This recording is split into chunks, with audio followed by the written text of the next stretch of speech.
બાળમિત્રો, કેમ છો? હું કૃષ્ણા મિલન સરવૈયા ચિલ્ડ્રન્સ રિસર્ચ યુનિવર્સિટીમાં સંસ્કૃત વિષયમાં પીએચડી કરી રહી છું અને આપની સમક્ષ આજે હું એક વાર્તા લઈને આવી છું. મારી વાર્તાનું નામ છે જંગલમાં રાજ કોનું. આપ સૌ તૈયાર છો ને આજની વાર્તા સાંભળવા માટે? તો ચાલો.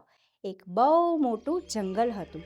એ જંગલમાં કેટલાય પ્રાણીઓ, પંખીઓ અને જીવજંતુઓ રહેતા હતા. આ જંગલમાં સૌ સંપીને રહેતા હતા. પરંતુ એક દિવસની વાત છે. સિંહે સભા બોલાવી, જેમાં બધા પ્રાણીઓ, પંખીઓ અને જીવજંતુઓ હાજર રહ્યા. પ્રાણીઓ તો બધા સૌ પહેલાં આવીને આગળ બેસી ગયા, પણ પંખીઓને જ્યારે આવવાનું થયું ત્યારે તેઓને પાછળ બેસવાનું કહ્યું.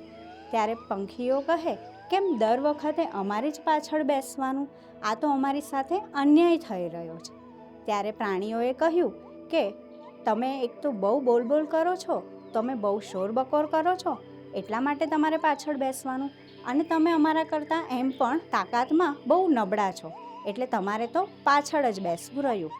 આ વાત બધા પંખીઓને ખૂબ લાગી આવી. તેમને સન્માન ગવાયું હોય તેવું લાગ્યું. એટલે બધા પંખીઓએ હલ્લાબોલ કર્યો કે આ અમે નહીં ચલાવી લઈએ, દર વખતે અમે પાછળ નહીં બેસીએ.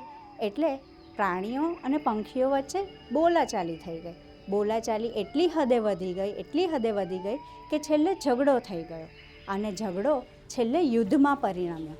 બધા પંખીઓ કહે કે 5 દિવસ પછી આપણે યુદ્ધ કરીશું. ત્યારે પ્રાણીઓ કહે કે તમે એક તો અમારાથી શક્તિમાન નબળા છો અને તમે પાછા યુદ્ધ કરવાનું કહો છો. આ વાત સાંભળી બધા જ પંખીઓ મક્કમ રહ્યા કે અમે યુદ્ધ તો કરીને જ રહીશું. એટલે પ્રાણીઓએ કહ્યું કે તમે આવી મૂર્ખામી કરશો તો તમે નહીં ટકી શકો, તમારું નામો નિશાન પણ નાબૂદ થઈ જશે. આ સાંભળીને પણ બધા પક્ષીઓએ એકતા બતાવી કે યુદ્ધ તો અમે 5 દિવસ રહીને કરીને જ રહીશું.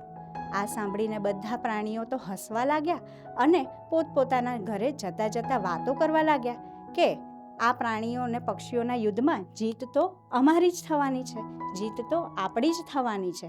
એટલે આપણે સૌ નિશ્ચિંત રહીએ. આપણે યુદ્ધ માટે કોઈ તૈયારી કરવાની જરૂર નથી. આ યુદ્ધ તો આપણે 5 મિનિટમાં જીતી જઈશું. પરંતુ આ બાજુ પંખીઓનું આગેવાની પોપટભાઈ કરી રહ્યા હતા. પોપટભાઈ ખૂબ હોશિયાર હતા, તો એમણે બધા જ પંખીઓને ભેગા કર્યા અને પોતાનું યુદ્ધ માટેની રણનીતિ ઘડી અને પંખીઓને કહ્યું કે આપણે આવી રીતે યુદ્ધ કરવાનું છે. બધા જ પંખીઓને યુદ્ધના દિવસ માટેની કામગીરી સોંપવામાં આવી. પોપટભાઈએ બધા પંખીઓને બોલાવીને કહ્યું કે કોણ અટેક કરશે, કોણ આગળ રહેશે, કોણ પાછળથી અટેક કરશે, કોણ ડિફેન્સ કરશે અને કોણ કોની સાથે યુદ્ધ કરશે. આ બધું ઝીણવટપૂર્વકનું આયોજન કરવામાં આવ્યું. અને પોપટભાઈએ મધમાખીને પણ બોલાવી લીધી અને મધમાખીઓને જાસૂસીનું કામ સોંપવામાં આવ્યું. બધી મધમાખીઓ તો પ્રાણીઓ પાસે ગઈ અને સિંહની કેશવાડીમાં છુપાઈ ગઈ અને તેઓએ તેમનું આયોજન પણ ધ્યાનપૂર્વક સાંભળી લીધું. સિંહ આયોજન કરી રહ્યો હતો કે જે દિવસે યુદ્ધ થશે એ દિવસે શિયાળે આગળ રહેવાનું રહેશે. જેવું શિયાળ પૂંછડી ઊંચી કરશે કે અમે સૌ ત્યાં યુદ્ધ કરવા માટે આવી જઈશું. ત્યારે આ વાત સાંભળીને બધી મધમાખીઓએ ત્યાં જઈને પોપટભાઈને આ બધી વાત રજૂ કરી. ત્યારે પોપટભાઈએ ફરીથી એક સભા બોલાવી, જેમાં બધા પંખીઓ હાજર હતા. ઘુવડને રાતનું કામ સોંપવામાં આવ્યું, જ્યારે કૂકડાને રણશીંગો ફૂંકવાનું કામ સોંપવામાં આવ્યું હતું. બધી મધમાખીઓએ પોતાનું જાસૂસીનું કામ ખૂબ સુંદર રીતે કર્યું હતું. પોપટભાઈએ પણ આ વાત બધા પંખીઓની સમક્ષ રજૂ કરી અને કહ્યું કે યુદ્ધના દિવસે આપણે આવી રીતે યુદ્ધ કરવાનું રહેશે. જે દિવસે યુદ્ધ હતું એ દિવસે કરેલા આયોજન મુજબ પોપટભાઈ અને એમની ટીમ તૈયાર હતી અને આ બાજુ સિંહ એમની ટીમ સાથે તૈયાર હતો. પોપટભાઈ આવ્યા અને જેવું રણશીંગું ફૂંકાયું કે બધા પંખીઓ પોતપોતાને સોંપાયેલી કામગીરી કરવા મંડી પડ્યા.